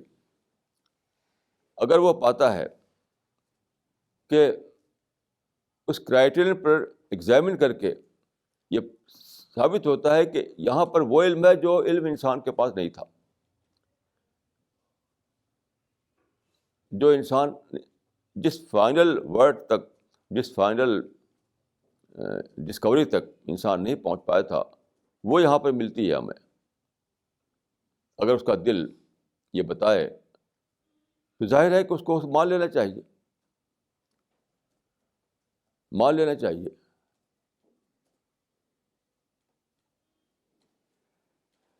جیسے مکہ میں ایک صاحب آئے جو بہت اس زمانے کے لحاظ سے بہت پڑھے لکھے آدمی تھے وہ. تو پہلے تو انہوں نے سمجھا کہ یہ کوئی ایسے ہیں, رسول اللہ کو انہوں کو اہمیت نہیں دی. پھر ایک دن ان کو خیال میں آیا کہ میں دیکھوں تو کیا یہ شخص کیا کہتا ہے. ان کا نام تھا جماعت, باہر کے ایک ٹرائب سے آئے تھے وہ مکہ. تو گئے کہ بتائیے کہ آپ کے پاس کیا ہے, کیا آپ لوگوں کو بتاتے ہیں. تو آپ نے سنایا ان کو اپنا میسج.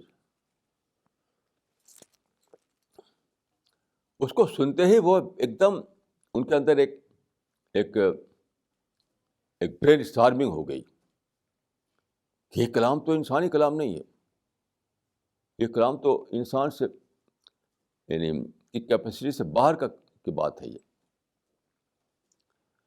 تو انہوں نے کہا کہ مجھے پھر دہرائیے, پھر سے مجھے سنائیے اس بات کو, کیونکہ اس کو سن کر کے میں تو یعنی معنی کے سمندر میں غرق ہو گیا. After hearing this I fell into deep thought in the ocean of meaning. تو بس میں یہ کہوں گا کہ ہر انسان کو چاہیے کہ اپنے بارے میں وہ بہت ہی سیریسلی سوچے. میں نے پوری زندگی اسی میں بتائی ہے, مطالعے میں, اسٹڈی میں, اور جو کچھ میں نے آج کہا وہ سب میری اپنی اسٹڈی کا خلاصہ تھا. یہ کوئی سنی سنائی بات نہیں میں نے کہی ہے. خود میں نے اپنی اسٹڈی سے جو بات جانا ہے, خود میری جو ڈسکوری ہے اس کو میں نے بیان کیا ہے. تو میں یہ کہہ سکتا ہوں کہ یہ میری اپنی ڈسکوری ہے, یہ میرا اپنا ریئلائزیشن ہے, یہ سچائی کے بارے میں میری اپنی جانکاری ہے. تو میں نے اسی ڈھنگ سے پڑھا, اسی ڈھنگ پہ ایگزامن کیا, اور پھر میں نے ڈسکور کیا کہ واقعتاً یہی فائنل ورڈ ہے, یہی فائنل ٹروتھ ہے, یہی فائنل ڈسکوری ہے, اور اس کو میں نے ایکسیپٹ کیا. تو میں دوسروں کو بھی انوائٹ کرتا ہوں کہ وہ اسی نہج پر ایگزامن کریں, اور اگر اس کا دل گواہی دے تو جماعت کی طرح وہ بھی اس کو بھی یعنی بول پڑنا چاہیے جس طرح جماعت نے بول کر کے اس کو اکنالج کیا. آدمی کو اس معاملے میں بہت زیادہ سنجیدہ ہونا چاہیے کہ سچائی کیا ہے, اس کی زندگی کا پرپس کیا ہے,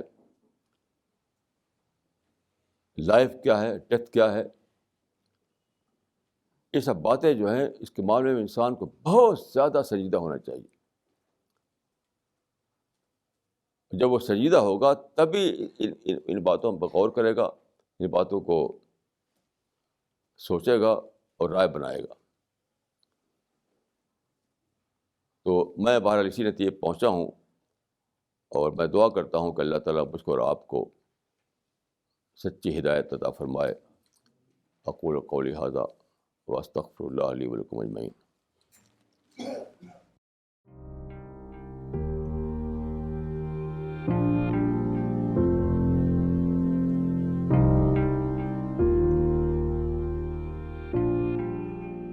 Is from Aisha.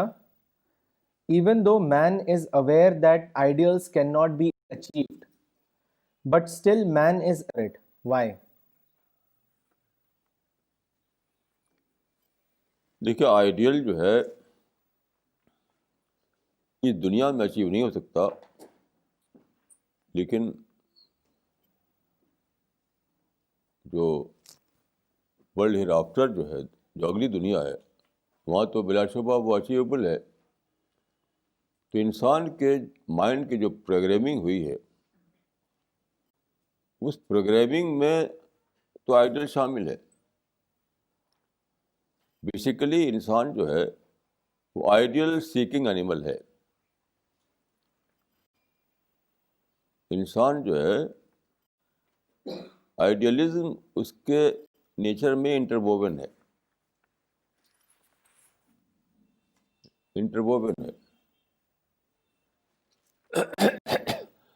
اپنے نیچر کی وجہ سے اس کو تو یہ کرنا ہی کرنا ہے کہ وہ آئیڈیل چاہے. جو غلطی ہوتی ہے وہ یہاں ہوتی ہے کہ اسی دنیا میں چاہنے لگتا ہے. وہ بھول جاتا ہے کہ لائف اسپین جو ہے میرا تو بہت ہی بڑا ہے. یہ جو 60-70 سال میں جیتا ہوں اس دنیا میں، یہ کل زندگی تو ہے نہیں. تو زندگی کا جو پورا اسپین ہے اس کو لے کر وہ آئیڈیلسٹ ہی ہے. وہ جیسے کہ میں نے اس سے پہلے آپ کو ایک مثال دی تھی کہ آپ سفر کر رہے ہیں ٹرین میں یا ہوائی جہاز میں، تو آپ عادی ہیں روزانہ پارک میں واک کرنے کے، تو آپ چاہیں کہ وہ پارک یہاں پہ آ جائے تو نہیں آ سکتا. تو وہ جو شارٹ پیریڈ ہے جب کہ آپ ٹرین میں بیٹھے ہوئے ہیں یا ہوائی جہاز میں بیٹھے ہوئے ہیں، اس وقت کے بارے میں آپ سوچ لیتے ہیں کہ یہاں پر تو مجھے اس کے بغیر رہنا ہے. جب میں باہر نکلوں گا تو پھر میں واک کر سکتا ہوں. اسی طرح سے ہمیں یہ جاننا چاہیے کہ پروگرامنگ اٹ سیلف کریکٹ، لیکن میں یہ غلطی کر رہا ہوں کہ بیفور ڈیتھ اور آفٹر ڈیتھ میں جو ڈفرینشیٹ کرنا تھا وہ نہیں کر پا رہا ہوں. غلطی یہاں ہے. یعنی ود ان ٹرین اور آؤٹ سائڈ ٹرین میں جو فرق ہے وہ میں نہیں کر پا رہا ہوں. اس لیے میں ٹرین ہی کے اندر چاہتا ہوں مجھے ایک مل جائے پارک واک کرنے کے لیے. تو سارا معاملہ یہ ہے. تو آئیڈیلسٹ بننا اپنے آپ میں تو بالکل نیچر کے مطابق ہے، لیکن یہ سمجھ لینا کہ پری ڈیتھ پیریڈ میں حاصل کر سکتا ہوں، غلطی وہاں ہو رہی ہے. This question is from Danish Ansari. Maulana, can you please shed some light on Prophet Yahya and Shoaib's life? And is there any learning for us from their lives? دیکھیے یہ دونوں پرافٹ جو تھے وہ اسرائیلی پرافٹ ہیں. یعنی دو branches مانی جاتی ہیں، ایک اسرائیلی ایک اسماعیلی. حضرت اسماعیل جو تھے وہ بیٹے تھے حضرت ابراہیم کے، اور حضرت اسحاق تھے بیٹے ان کے بیٹے یعقوب ہوئے. تو یعقوب کا دوسرا نام اسرائیل تھا. تو ان سے منسوب کر کے وہ اپنے کو اسرائیلی کہتے ہیں. تو یہ جو سلسلہ ہے اسماعیلی سلسلہ، اس میں آئے محمد صلی اللہ علیہ وسلم، اور جو سارے دوسرے پیغمبر وہ سب آئے اسرائیلی یعنی برانچ میں. اسی میں حضرت شعیب آئے، حضرت یحییٰ آئے. تو شعیب جو تھے وہ عراق کے ایک ایریا میں تھے، وہاں انہوں نے دعوت دی، اور خاص طور پر زور دیا انہوں نے اس پر کہ مورل ویلیوز پر، یعنی توحید کے بعد اس پر زور دیا مورل ویلیوز پر، کیونکہ وہاں وہ لوگ بہت زیادہ اس معاملے میں بگڑے ہوئے تھے. یعنی اخلاقی سلسلے میں، مورل ویلیوز کے سلسلے میں انہیں بہت بگاڑ آ گیا تھا. اس پر زیادہ زور دیا انہوں نے. لیکن جیسا کہ معلوم ہوتا ہے بائبل سے یا قرآن سے، حضرت شعیب کے میسج کو بہت کم لوگوں نے مانا، اور کوئی بڑا ریولوشن وہاں پر نہیں لا سکتے. حضرت یحییٰ آئے تھے حضرت مسیح کے زمانے میں، تو ان کے معاملے میں یہ معلوم ہوتا ہے کہ وہ انہوں نے اپنا میسج دیا. یہ فلسطین اور شام کے ایریا میں. تو اس کی لمبی کہانی ہے. خلاصہ یہ ہے کہ ان کو عثمان جو بادشاہ تھا اس نے قتل کروا دیا. ایک سنگر ایک ڈانسر تھی ایک عورت. اس ڈانسر کے اوپر وہ بہت زیادہ فریفتہ تھا وہ بادشاہ. تو وہ ڈانسر حضرت یحییٰ کو برا سمجھتی تھی کیونکہ وہ جو مال سسٹم بتا رہے تھے اس میں وہ غلط ثابت ہوتی تھی. تو وہ غصہ ہو گئی. تو ایک دن بادشاہ بہت خوش ہوا, کہا کہ جو تم مانگے میں دوں گا. تو اس نے کہا مجھے یحییٰ کا سر چاہیے. تو اس طریقے سے وہ قتل کیے گئے. اور یہ قتل جو تھا یہ دراصل ایکسپوز کرنے کے لیے تھا.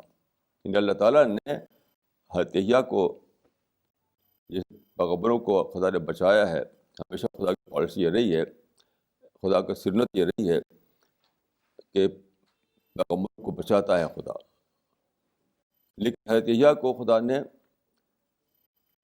خدا کی سنت کے خلاف یہ واقعہ ہوا کہ حضرت یحییٰ کو قتل کر دیا گیا. تو اس وقت کی یہودی سوسائٹی تھی اس کو ایکسپوز کرنے کے لیے. یہ لوگ اتنا زیادہ دور تک بگڑ چکے ہیں کہ ایک ڈانسر کے کہنے پر ایک نیک آدمی کو قتل کر سکتے ہیں وہ. یہ مختصر طور پر دونوں کا معاملہ. This question is from Priya.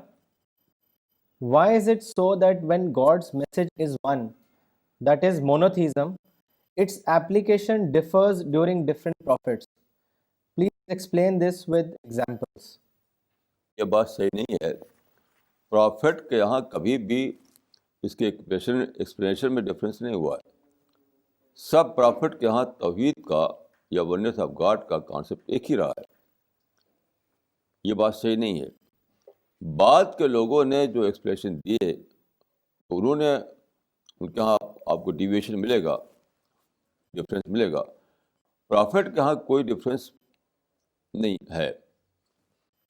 میں نہیں جانتا کہ پرافٹ کا کوئی ڈفرینس ہے ایکسپلینیشن میں.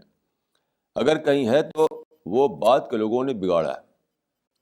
جیسے کہ آج جو بائبل ہمارے پاس ہے وہ پرافٹ کا پرزروڈ کلام نہیں ہے. پرافٹ کی باتیں اس میں ہیں تو صحیح میں غلط ملا ہوا ہے. جس طرح سے قرآن جو ہے وہ پرزرو ہے, اس طرح سے بائبل جو ہے کوئی پرزروڈ کلام نہیں ہے. تو اگر آپ فرق پائیں ڈفرینس پرافٹ کے ہاں, تو وہ پرافٹ کا اوریجنل مشن کے اعتبار سے وہ فرق نہیں ہوگا. وہ اس لیے ہوگا کہ بعد کے لوگوں نے جو لکھا ان کے بارے میں تو انہوں نے اپنی طرف سے شامل کر دیا. یہ ہوا ہے, یعنی ان کے فالوورس نے ایسا کیا, خود پرافٹ کا ایسا فرق نہیں ملتا. This question is from Nagma.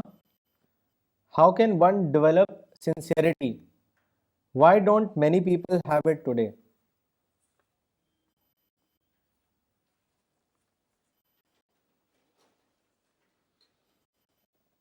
اب سنسیریٹی جو ہے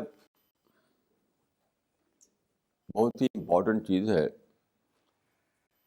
لیکن لوگوں میں ہوتی نہیں ہے وہ. تو اس کی وجہ ہے کہ لوگ اس کی پرائز نہیں دیتے. ہر چیز کی ایک پرائز ہوتی ہے, تو سنسیریٹی کی بھی ایک پرائز ہے. وہ پرائز یہ ہے کہ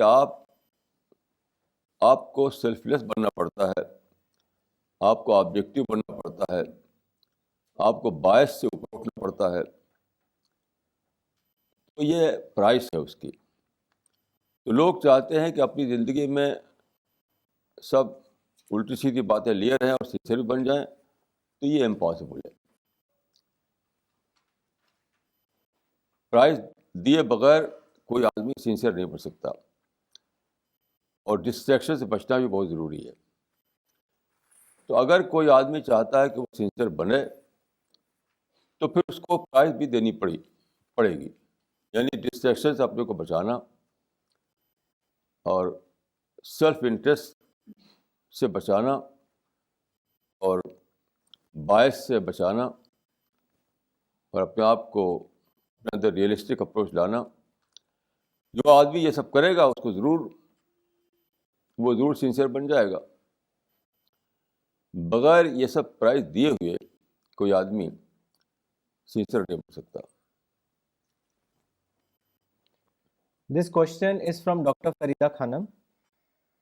Man has been given a very strong ego, which comes in the way of surrendering before God.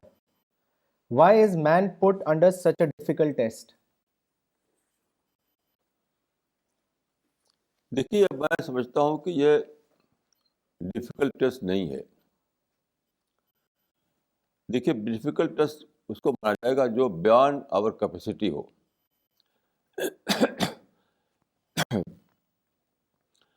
یہ تو یہ جو ہم ہیں اسی کی ڈیمانڈ کی گئی ہے ہم سے. یعنی ایگو کا مطلب کیا ہے؟ ایک آدمی اگر ایگوئسٹ بنتا ہے تو کا مطلب ہے وہ کہتا ہے کہ میرے پاس پاور ہے. تو پاور کہاں کسی انسان کے پاس ہے؟ یہ تو فالس کنوکشن میں جو لوگ جیتے ہیں وہ ایگوئسٹ بن جاتے ہیں. میرے پاس پاور ہے، میرے پاس نالج ہے، میں سپیریئر ہوں، میں یہ ہوں، میں وہ ہوں. تو یہ تو فالس کنوکشن ہے. تو میں سمجھتا ہوں کہ بہت ایزی ہے کہ آپ آدمی اپنے اندر ریئلسٹک اپروچ پیدا کرے. ریئلسٹک اپروچ یعنی اس چیز کو بلیو نہ کرنے لگے جو ہے نہیں وہ جو ہے نہیں وہ. جیسے حضرت عمر خلیفہ تھے تو بہت بڑا ان کا اس زمانے میں بہت بڑا ایریا تھا، بہت بڑی حکومت تھی. تو ایک دن بیت المال کا ایک اونٹ گم ہو گیا. تو ڈھونڈنے کے لیے نکلے تو ایک صاحب ان سے ملنے کے لیے آئے تھے باہر سے، وہ ملاقات ہوئی. تو ان کہا کہ بھائی آپ اپنے یعنی گھر پر یا اپنے دفتر میں نہیں ہیں، یہاں آپ کیوں ہیں؟ ان کا اونٹ گم ہو گیا ہے بیت المال کا، میں اس کو تلاش کر رہا ہوں. تو انہوں نے کہا کہ کسی عبد کا مطلب ہوتا ہے کسی سرونٹ کو، کسی کسی کسی کسی عبد کو آپ نے کہہ دیا ہوتا ہے وہ کرتا ہے یہ کام. تو ان کا ای عبد عابد منی، مجھ سے زیادہ عبد کون ہے؟ حضرت عمر اپنے آپ کو پہچانتے تھے کہ خدا کے مقابلے میں آخری حد تک عبد ہوں، میری ہیلپ لیس ہوں. تو میں سمجھتا ہوں کہ ایگوئسٹ جو لوگ بنتے ہیں وہ فالس کنوکشن میں جیتے ہیں. ایگوئسٹ بننا اپنے آپ کو بڑا سمجھنے کی وجہ سے ہوتا ہے. جس آدمی کے اندر ماڈسٹی ہو، ماڈسٹی کا معنی کیا ہوتا ہے؟ Realistic approach. ماڈسٹی سچ پوچھے ریئلسٹک تھنکنگ کا دوسرا نام ہے. جب میں خدا نے کریٹ کیا تو میں بنا، خود سے تو بنا نہیں. میں خدا کے لائف سپورٹ سسٹم کو میں استعمال کرتا ہوں تو میں زندہ ہوں اس دنیا میں. خدا کے سورج کی روشنی جو ہے اس کو جب استعمال کرتا ہوں تو میں دیکھ پاتا ہوں، میں بلائنڈ ہوں. تو آپ دیکھیں کہ جب آدمی اتنا ہیلپ لیس ہے اس دنیا میں تو ماڈسٹی ہی اس کے لیے صحیح بنتی ہے بات. تو ماڈسٹی جو ہے وہ اس آدمی کے اندر ضرور ہوگی جس کے اندر سچ مچ ریئلسٹک اپروچ ہو. جو ہے وہ وہی اپنے کو سمجھنا. تو میں سمجھتا ہوں کہ یہ فالس کنوکشن ہے جو لوگوں کو ایگوئسٹ بنا دیتا ہے. اور جو لوگ اس رات کو سمجھ لیں اور فالسہڈ میں نہ جئیں وہ بلا شبہ وہ ماڈسٹ بن جائیں گے، وہ ایگوئسٹ نہیں ہوں گے. This question is from Razia. People claim to be able to know their past lives by past life regression therapy and give this as an argument to support the reincarnation theory. Please comment on this. نہیں، یہ بالکل غلط بات ہے. کسی آدمی کو past کی خبر نہیں ہے، یہ بالکل ہی بیس لیس بات ہے. کہیں ایک آدھ آدمی کو باقاعدہ پریپئر کر کے پیش کرتے ہیں اور کہتے ہیں کہ دیکھو یہ پاسٹ کا جانتا ہے. ہر آدمی کو نہیں جانتا. سوال یہ ہے کہ ہر آدمی ہی ان کے نظریے کے مطابق پھر سے پیدا ہوا ہے. یہ میموری ہر آدمی کے اندر ہونی چاہیے. یہاں تک کہ یہ کہتے ہیں کہ بدھا جو تھا اس نے اپنے پاس کو دیکھ لیا تھا یہ بھی بیس لیس کلیم ہے، کیونکہ میں نے اس کو یہاں تک پڑھا، بدھا نے اپنی زبان سے کبھی یہ نہیں کہا تھا کہ میں نے اپنے پاس کو دیکھا ہے، خود نہیں کہا تھا انہوں نے، بعد والوں نے انٹرپریشن کر کے شامل کیا.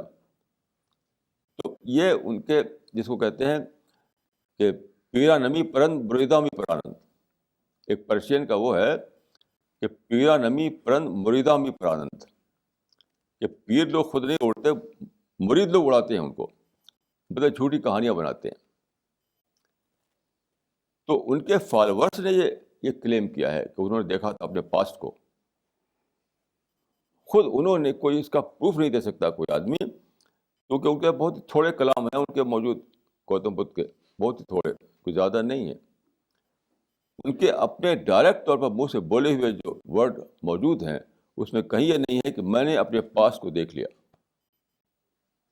تو نہ کوئی اور انسان ہے. دوسری بات میں یہاں ایڈ کرنا چاہوں گا کہ یہ بہت ان سائنٹیفک بات ہے، اس لیے کہ ماڈرن جو سائنس ہے اس نے انسان کا جو اسٹڈی کی ہے، تو یہ جو ڈی این اے کی جو دریافت ہوئی ہے ان سب کو لے کر یہ پروو ہو چکا ہے کہ میموری جو ہے وہ انٹیگرل پارٹ آف پرسنالٹی ہے. میری میموری میری پرسنالٹی کا انٹیگرل پارٹ ہے، الگ نہیں کر سکتا میں اس کو. میموری کو الگ کر کے میری کوئی پرسنالٹی نہیں ہے. تو جب میں مر کر کے دوبارہ پیدا ہوا تو میری میموری کہاں چلی گئی؟ ہر آدمی کو یاد رہا ہونا چاہیے کہ میں پہلے کیا تھا، وداؤٹ اینی ایکسیپشن. ہر آدمی کو. اب کیا میموری کو چھوڑ کے جاتا ہے آدمی دوسرے جنم میں؟ دوسرے جنم میں گیا تو میموری کو چھوڑ گیا کیا وہ؟ میں اگر دلی سے چلا جاؤں واشنگٹن تو میموری بھی میرے ساتھ ساتھ جائے گی. ایسا نہیں کہ میری میموری دلی میں رہ جائے اور میں پہنچ گیا واشنگٹن میں. یہ بالکل ان سائنٹیفک ہے، اس کا کوئی پروف نہیں ہے. چند ایک آدمی ادھر دکھاتے ہیں تو وہ بھی ان سائنٹیفک ہے. چند ایک آدمی کو دکھاتے ہو بھائی، ہر آدمی کو نہیں دکھاتے. ہر آدمی کے اندر کیوں نہیں وہی اسی کی مثالیں موجود ہیں. ایک آدمی نے لکھا ہے کہ اگر یہ بات صحیح بھی ہو تو ہندو سوسائٹی میں جو پیدا ہوا، ہندو گھر میں جو پیدا ہوا، کیونکہ سب مثالیں ہندو کی ہوتی ہیں، تو بالفرض اگر فلسفے کا وہ آرگومنٹ ہم مانیں، یہ مانیں کہ گھر میں سنتے سنتے اس کے مائنڈ میں آ گیا اس کا، اس کو ریپیٹ کر رہا ہے وہ. ویسے میں نہیں مانتا اس چیز کو، یہ کسی نے لکھا ہے ایسا. میرا کہنا یہ ہے کہ میموری جب میری پرسنالٹی کا ایک انٹیگرل پارٹ ہے تو میموری کو میرے ساتھ آنا چاہیے. ہر آدمی کی میموری کو اس کے ساتھ آنا چاہیے. تو ہر آدمی کو بتانا، ہر آدمی کو یاد ہونا چاہیے کہ میں پہلے ایسا تھا، میں پہلے ایسا تھا. تو بالکل بیس لیس ہے یہ محض اسپیکولیشن ہے اور کچھ نہیں. This question is from Dr. Farida. Why did Jews persecute their prophets?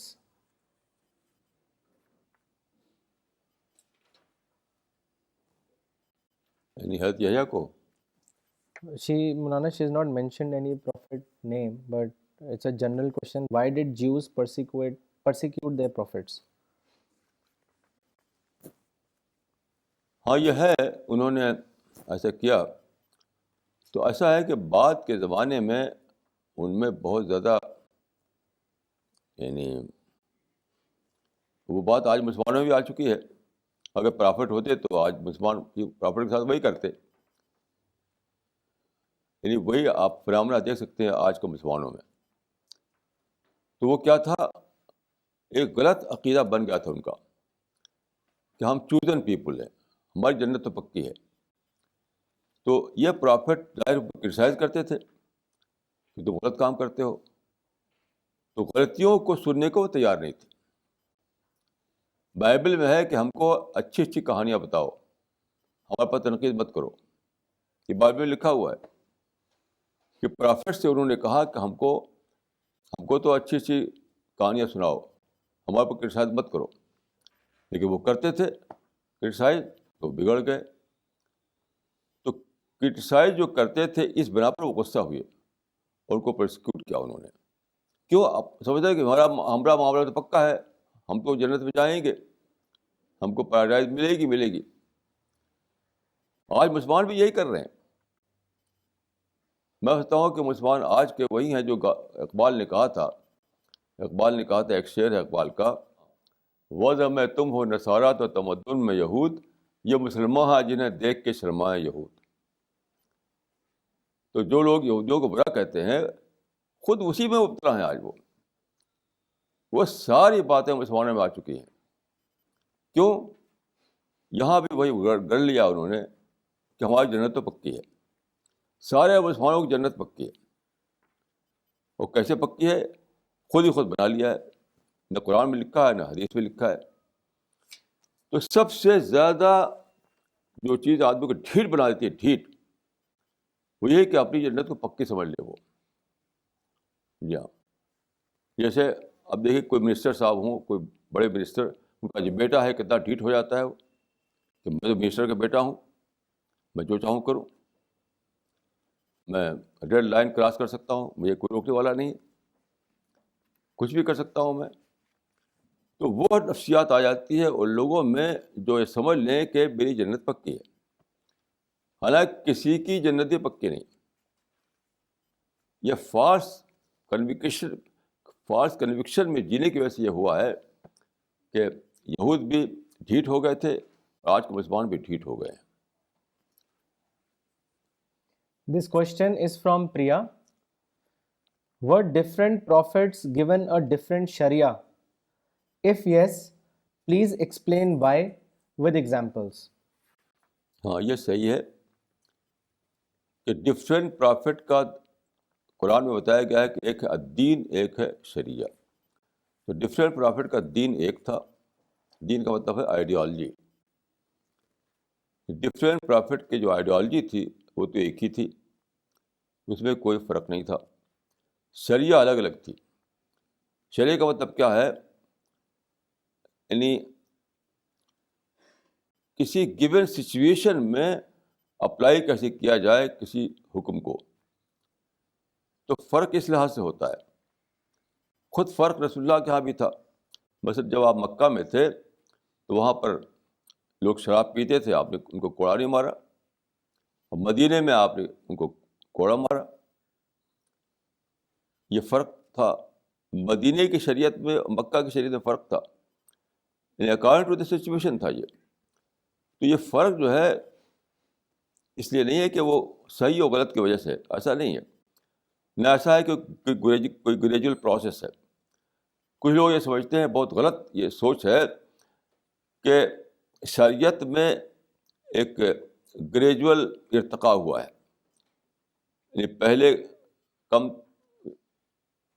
یعنی ایولیوشن ہوا. ایولیوشن, ارتقاء مطلب ایولیوشن. تو یہ بالکل سوچ غلط ہے. کوئی ایولیوشن نہیں. یہ ہے ڈفرینٹ جو ہے وہ سچویشن جو کہ ڈفرینٹ ہوتی ہے تو اپلائی کرنے میں الگ الگ ہو جاتا ہے. اور یہ آج بھی باقی ہے. یعنی رسول اللہ کے آنے کے بعد بھی یہ ڈفرینس باقی ہے. جیسے انڈیا میں ہم الگ ڈھنگ پر اپلائی کریں گے, سعودی عرب میں الگ ڈھنگ پر اپلائی کریں گے, کیونکہ اپلیکیشن ہمیشہ اکارڈنگ ٹو سچویشن ہوتا ہے. اپلیکیشن یعنی پریکٹیکل جو ہوتا ہے حکم, تو اپلیکیشن ہمیشہ اکارڈنگ ٹو دا سچویشن ہوتا ہے. تو سچویشن ویری کرتی ہے اور ویری کرتی رہے گی. یعنی اس کو سمجھ لیے اچھی طریقے سے کہ ابھی بھی وہی باقی ہے, وہی رول کہ سچویشن جب بدلے گی تو حکم بدل جائے گا. تو سچویشن ہمیشہ ویری کرتی ہے, اس لیے اپلیکیشن بھی ہمیشہ الگ الگ ہو جاتا ہے. بس یہ مطلب ہے اس کا, اس سے زیادہ اور کچھ نہیں. This question is from Dr. Farida Khanam. I interacted with some American students who were doing meditation under a yogi. They said that they enjoyed joy and bliss through meditation. What is the truth in it? کیونکہ میں نے بھی ایک زمانے میں ایک صوفی صاحب سے یہ سب کرتا تھا. تو بہت جلدی میں نے چھوڑ دیا اس کو. یہ جو ہوتا ہے اس کو کہتے ہیں ایکسٹیسی, اردو میں وجد کہتے ہیں. ایکسٹیسی آپ تو میں نے یہ دیکھا کہ کوئی ضروری نہیں کہ آپ کسی یعنی اس کو خدا کو لے کر کے, اللہ اللہ کو لے کر کے آپ دھیان گان کریں.